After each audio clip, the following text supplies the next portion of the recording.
In the shadows where the darkness lies, where the ancient spirits begin to rise, from the graveyards the necromancer calls, summoning the souls as the darkness falls. With the power of magic he weaves his spell, bridging the realm of the living and hell. Through the mist and the moonlight he walks alone, guided by the spirits he hears them moan. Oh, sorcerer of darkness, master of the night, in your hands the power to bring the dead to life. You walk with the shadows, your heart so cold, in the cult of death, your story unfolds.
The Magicians, the cult of death. Why is a real necromancer associating with a death cult of fake goth necromancers?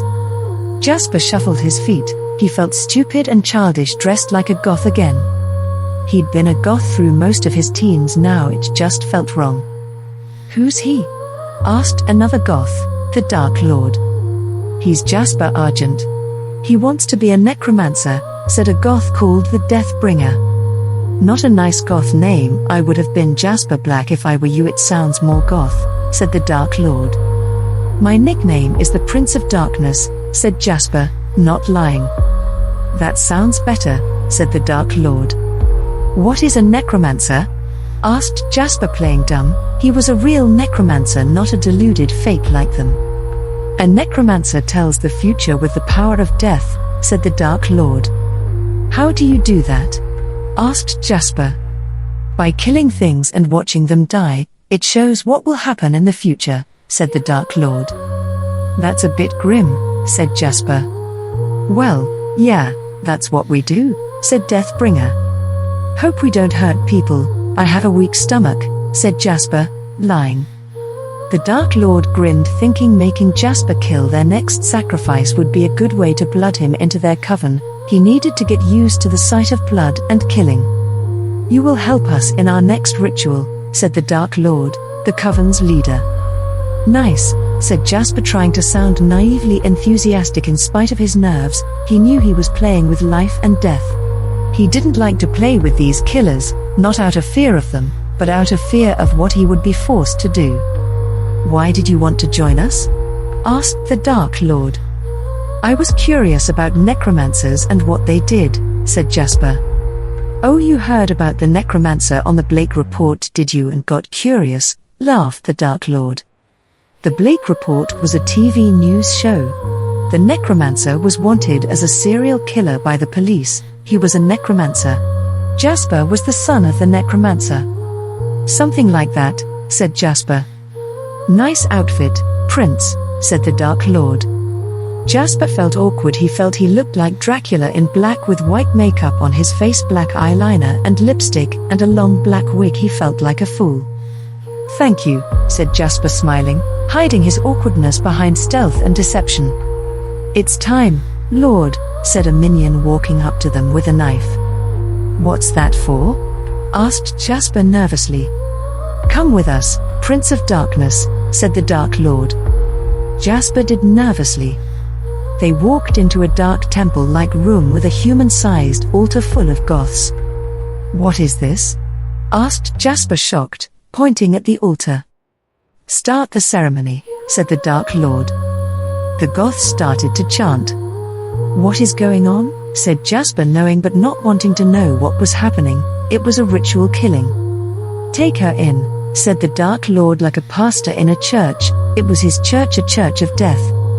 A tall, blue-eyed, black-haired woman in a white dress was taken into the temple via the ceremonial doorway by force. She was fighting to get away. She was very obviously a captive, not a volunteer.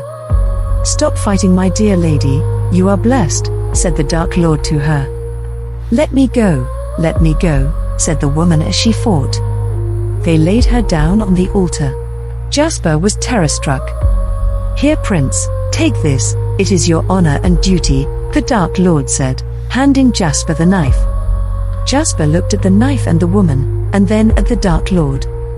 The Dark Lord smiled cruelly, mocking him. Jasper stabbed the Dark Lord in the shoulder, causing the Dark Priest to scream in pain. Jasper picked up the woman and ran out of the temple while the goths were distracted. Get them! Screamed the Dark Lord as he pulled the blade out. The shocked goths piled out of the temple, chasing the rogue necromancer. Jasper was stronger and faster than he had seemed.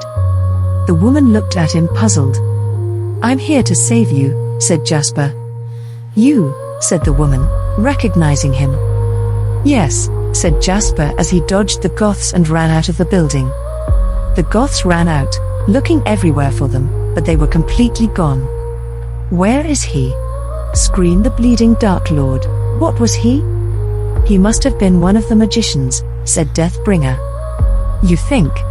Said the Dark Lord, stabbing Deathbringer in the heart, killing him in frustration. The minion goths stood in horror watching Deathbringer's murder. Dispose of this traitor, said the Dark Lord, looking at the body of Deathbringer. Elsewhere. Jasper stood kissing the woman, his heart racing, hardly believing they had got away. He knew they were lucky to get away, and he wanted to kick himself for giving them his name. His father walked into the room they were in. Excuse me.